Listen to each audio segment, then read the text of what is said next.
What's up, Scribe Tribe? Welcome back to the channel. This is Time with Tim.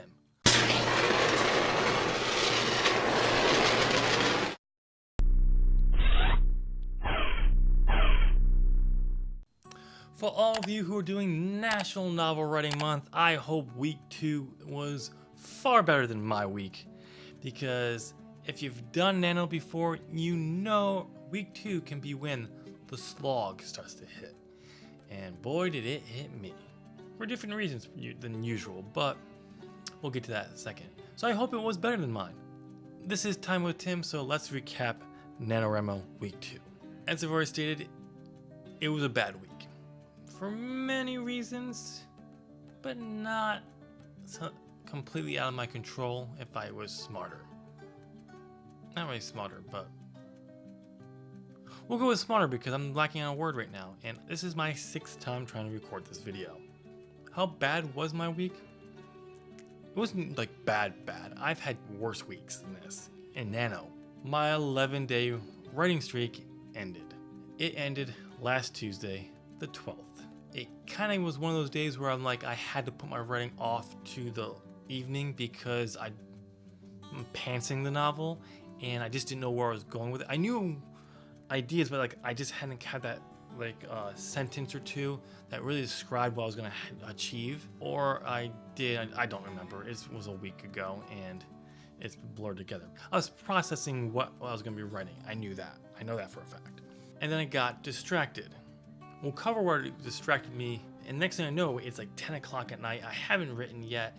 I'm starting to feel tired because I worked out and it was just later, all these different elements. I'm like, oh, I need to write. It's going to be the end of my winning streak. I don't want to end that. I'm going to end it. I made a choice and I ended it. But I was determined to write on Wednesday, and boy, was I determined to write. On Thursday, I wrote. Yes, you heard me correct. I did not write Wednesday.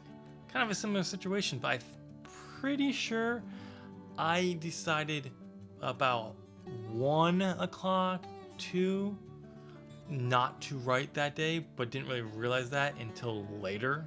But I did write on Thursday to make sure I did not get a non-writing streak going. Because I don't know about you guys, for me, once 2 days hit, that starts the streak. I can come back from that. Once you hit 3 days of not writing, I can still come back from it, but it's a lot harder. 4 days, it just gets harder and harder to come back to writing. I was determined not to let that happen.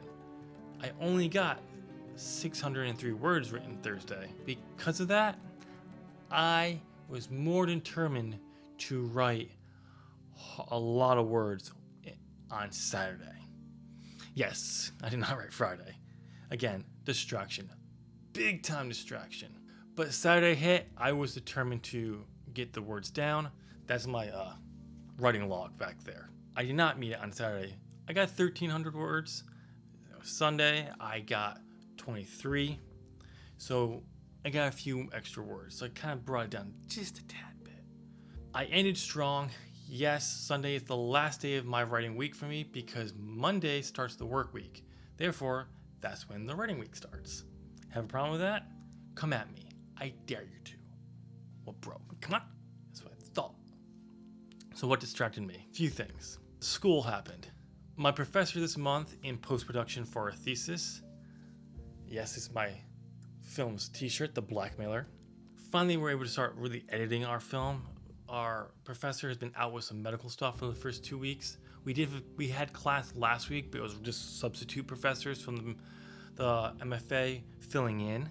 So they were going over the material, but they weren't going over it in depth like he does, because this is what he does for a living. It's his background.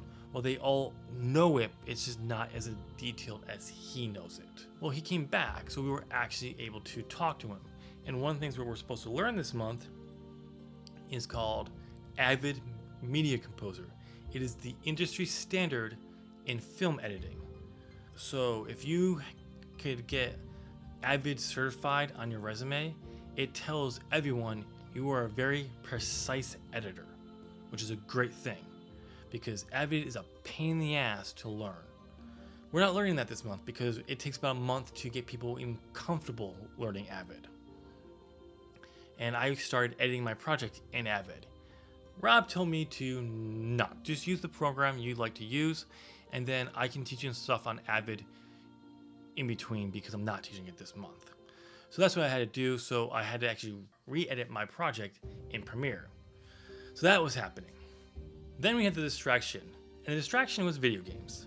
And it wasn't even for anything special. This was more just for me thing. I am planning to do something with video games in the future.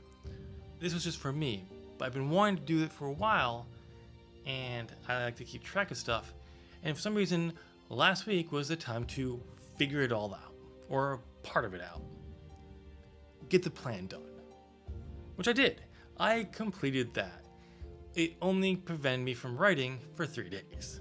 It was a distraction, and it came at the right time, wrong time really, but right time to cause me not to write. And there's one more thing. Like I said earlier, I'm pantsing this novel. I'm not a pantser. If you're new to this channel, I'm an outliner. If you were not new to this channel and you did not know that, then you clearly didn't watch how to develop a novel series, which goes over my planning method of how I develop my novels. Damn, I got it right at the end of the last video. How I develop my series, because I don't write a single novel. I write novels in a series. I like scenes list. I like an outline.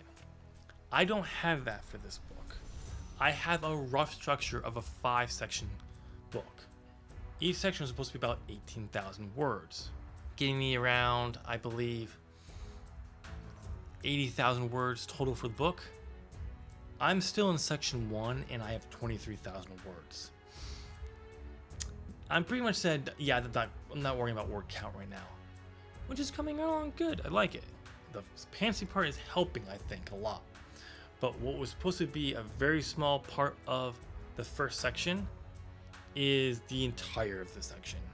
I will not be surprised if the entire first section of this book is my entire 50,000 words for Nano, and even maybe a little bit more. I'm just trying to really figure this out, but it's great. I'm allowing myself to play a little bit more, have some fun. Let me try some stuff. The example I'll give, because I don't want to go much longer, because I've been trying to record this video 6 times. This is the 6th, yeah. What level of technology they have. In the past, you have an entire galaxy that you're exploring. Now I'm not. It is on a single planet. For the first book it is. I don't know. I haven't decided if it's going to go to other worlds in the future. But where I am, I wanted to have not advanced technology. So I kind of started this off with very limited technology.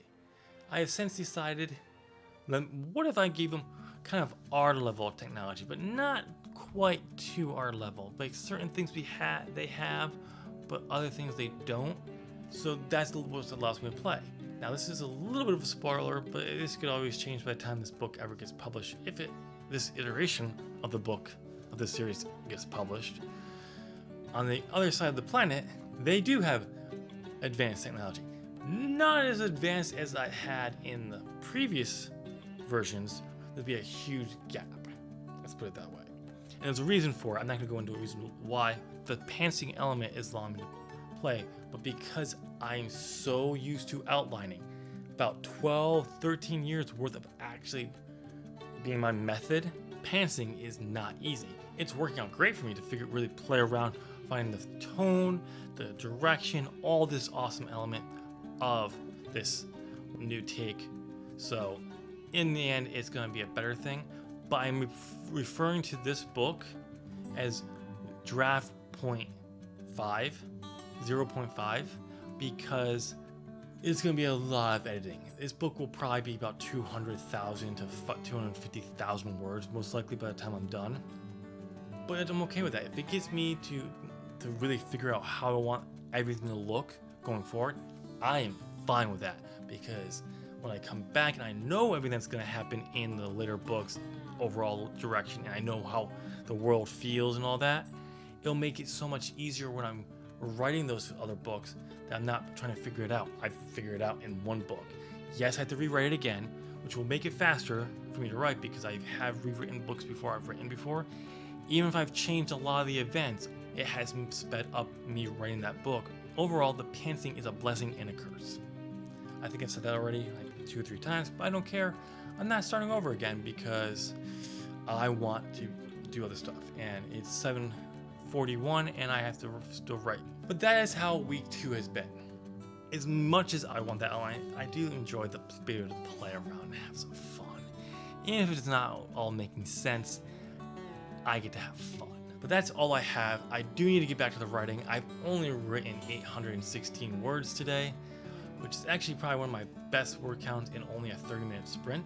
Comment down below, let me know how your second week of NaNoWriMo is going. If you're not doing that, just tell me how your writing week went. But be sure to answer the question of the video. Has the writing slog hit you yet? Check me out on social media. I'm being more active there. You made it to the end of this video, go ahead and give this a thumbs up. You're clearly liking these Times with Tim video, so go ahead and give me a thumbs up. While you're at it, hit that subscribe button, ring that bell, and join the tribe. More content is coming to this channel when I rebrand it soon. I have no clue when that's going to be, but it's coming soon, and you're going to want to know when that new content goes live, and the best way to do that is hit subscribe and be part of the tribe. I hope you guys have a great rest of the writing week, and I'll talk with you in my next video. Bye!